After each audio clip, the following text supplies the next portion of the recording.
I'd like to share a little bit about our visit to Airway Heights last Saturday. Airway Heights is a medium security prison, not too far from the Abbey, and Saturday was my fourth visit there.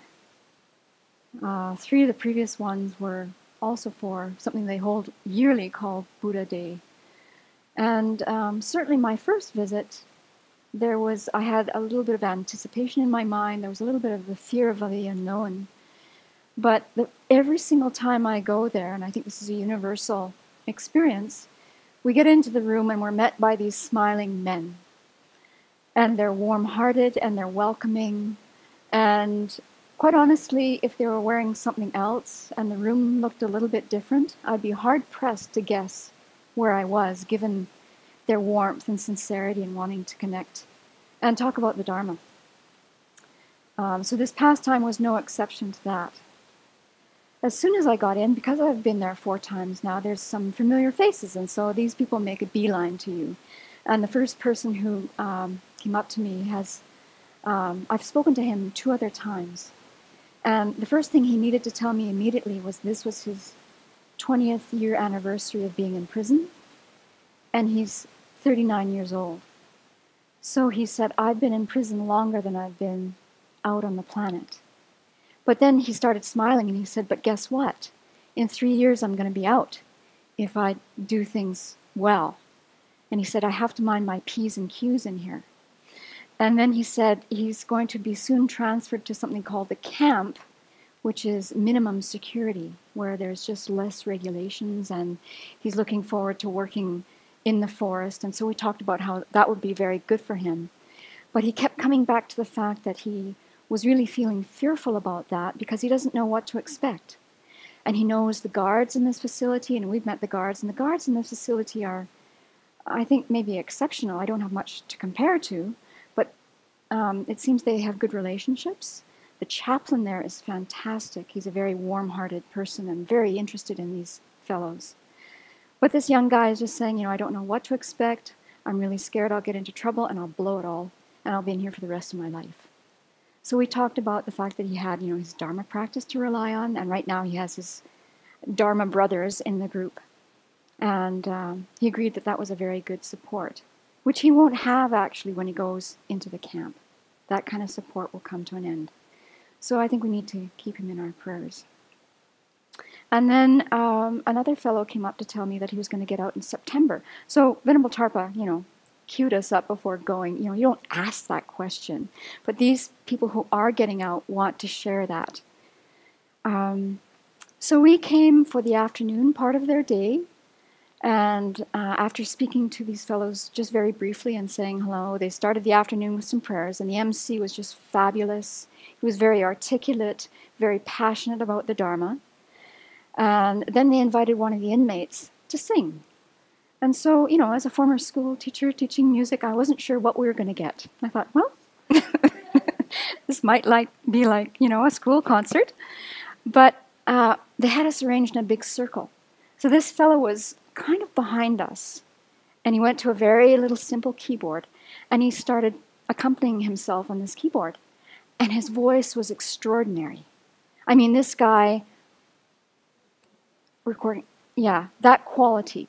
Beautiful voice, absolutely stunning voice, no microphone.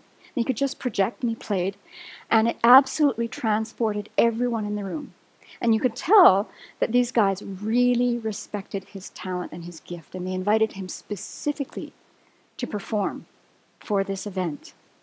And so just to think, whenever you go to a prison, you start seeing, in just a few minutes, how we're all the same. And that this one individual, all of them there, made one tragic mistake, maybe a few, but it was, moments where the afflicted mind just took over. So anyway, this guy just was amazing. And then, so it's about 1:10 in the afternoon, and all of a sudden, the MC announces that they're going to invite the nuns from Sravasti Abbey to speak for the next hour and 20 minutes. So my self-centered thought kicked into gear. I handed the microphone to Venerable Tarpa. And I noticed her face got a little bit red. That could have been my projection. I know I was getting red. And I was just trying to be calm and just take it in stride. But I thought, great, the self-centered thought. Here we are for them. And I'm thinking about an hour and 20 minutes. How are we going to do this? And actually, as it turned out, we all took a turn. Venerable Nemo was there. We took a turn. It went well, I think. They seemed to be very much enjoying what we had to say. Captive audience.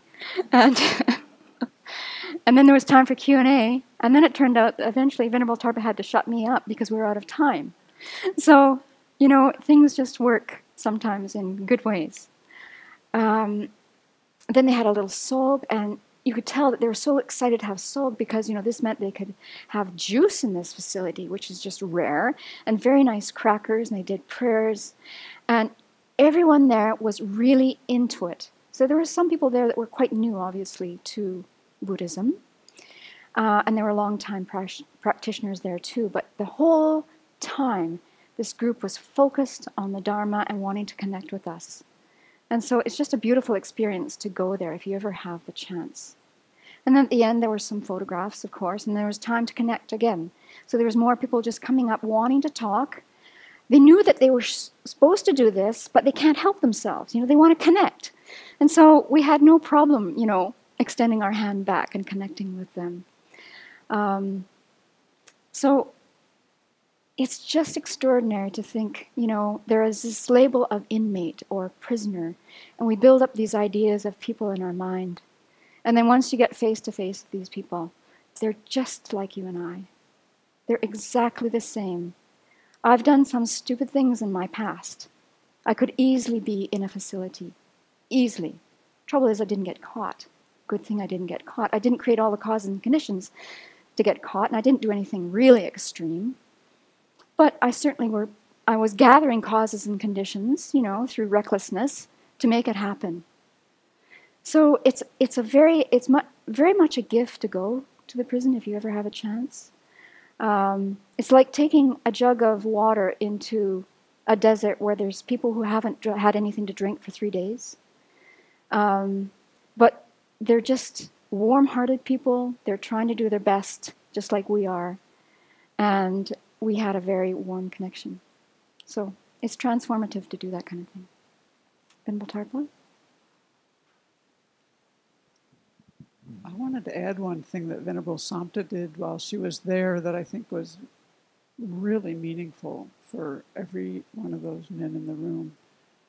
And it was just saying the truth, but she was saying how this space felt so sacred.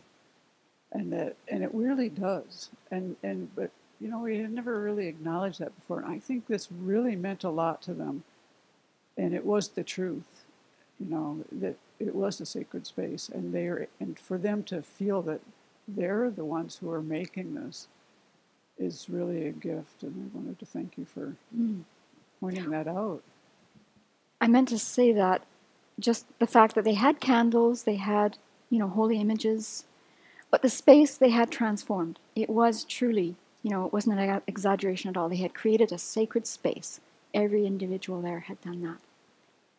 So